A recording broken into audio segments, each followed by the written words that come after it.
त बुढी मिठो चिया बनाऊ यार एकछिन अब त्यहाँ बिट्टाउन जान्छ बिट्टाउन आउँदाखेरि नानीलाई लिएर आउँछु कि मिठो चिया खाऊ त ल ए भइहाल्छ नि थ्याङ्क यू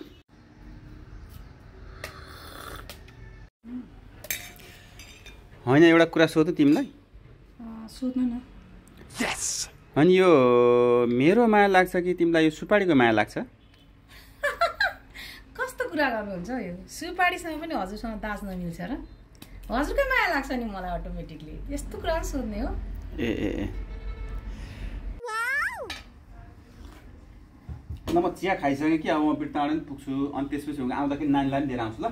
हुन्छ हुन्छ सुन्नु न साँच्ची मलाई बिर्ताउनबाट आउँदाखेरि एक दुईवटा सुपारी ल्याइदिनु न एउटा मात्रै छ के